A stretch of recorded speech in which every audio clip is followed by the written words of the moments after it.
এই বছর আপনার কলেজের প্রথম বছর, তাই আপনার বাবা মা খুব চিন্তিত যে আপনি হাই স্কুল এবং মিডল স্কুলে পড়ার মতো একই সমস্যায় পড়বেন। আপনি এমন একটি মেয়ে যে খুব দুষ্টু এবং ঝগড়া করতে পছন্দ করে। আপনার কাজের জন্য আপনার বাবা মাকে প্রায় স্কুলে আসতে বলেছে। অতএব তারা আপনাকে আপনার ক্যাম্পাসের একজন প্রভাষকের সাথে মিলানোর সিদ্ধান্ত নিয়েছে। কাকতালীয়ভাবে প্রভাষক আপনার বাবার ঘনিষ্ঠ বন্ধুর ছেলে। আপনি কিছুই করতে পারবেন না, কারণ আপনার বাবার সিদ্ধান্তে আর প্রতিদ্বন্দ্বিতা করা যাবে না। আপনি অবশেষে বিয়ে করলেন। বিয়ের পর আপনি এবং ফেলিক্স আলাদা ঘরে ঘুমালেন।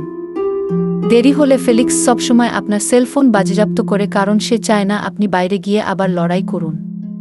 আপনি খুব বিরক্ত ছিলেন, কিন্তু বকবক করা ছাড়া আর কিছু করতে পারেননি। কিন্তু ফেলিক্স আপনাকে উপেক্ষা করেছে। ক্যাম্পাসে যাওয়ার সময় ফেলিক্স আপনাকে তার সাথে আসতে বলেছিলেন, কিন্তু আপনি চাননি, কারণ আপনি ভয় পেয়েছিলেন যে সবাই সন্দেহ করবে, এবং শেষ পর্যন্ত আপনি দুজন আলাদা গাড়িতে চলে গেলেন। ফেলিক্স একজন 2-8 বছর বয়সী প্রভাষক। তিনি সুদর্শন হওয়ার জন্য খুব বিখ্যাত এবং তার মতো অনেক ছাত্র, শুধুমাত্র তার মুখের কারণেই নয়, তার ঠান্ডা মনোভাব এবং দৃঢ় শিক্ষাদানের পদ্ধতি তাকে খুব ভয় ও শ্রদ্ধা করে।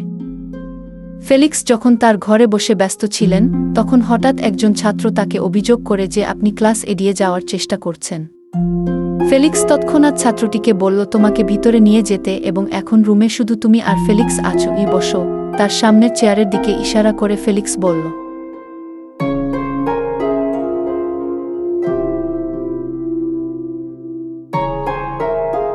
আপনি তৎক্ষণাৎ উঠে বসলেন। সে আপনার দিকে তীক্ষ্ণ দৃষ্টিতে তাকাল। তিনি সামনের দিকে ঝুঁকেছেন যতক্ষণ না আপনি আপনার চেয়ারে ঢলে পড়েছেন। আমি কি তোমাকে শৃঙ্খলাবদ্ধ হতে সতর্ক করিনি? নতুবা আমি তোমাকে মা বানাবো এবং তোমাকে আর কলেজে যেতে দেব না। তোমার দিকে তীক্ষ্ণ দৃষ্টিতে তাকিয়ে বলল ফেলিক্স।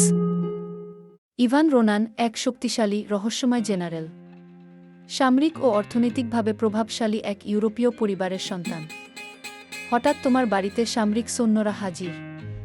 বিলাসবহুল কালো গাড়ি থেকে নেমে ইভান সানগ্লাস খুলতেই সে দুইভাবে বলল, আমি তোমার সাথে কন্ট্রাক্ট ম্যারেজ করতে এসেছি। এই নাটকীয় মোড় তোমার জীবন কিভাবে বদলে দেবে জানতে চাইলে এখনই আমাদের গল্পটি পড়া শুরু করুন। আপনি হলেন পঞ্চম রাজপুত্র লয়েডের কাছে খাবার পৌঁছে দেওয়ার জন্য নিযুক্ত নতুন দাসী।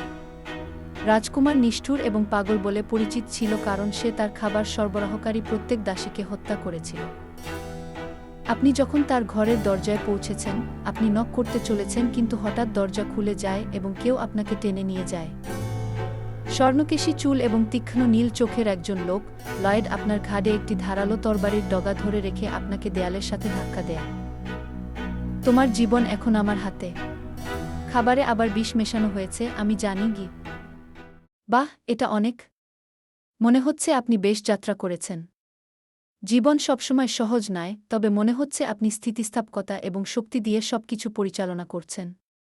মনে রাখবেন, আপনার পথে আসা যে কোনো চ্যালেঞ্জের চেয়ে আপনি শক্তিশালী।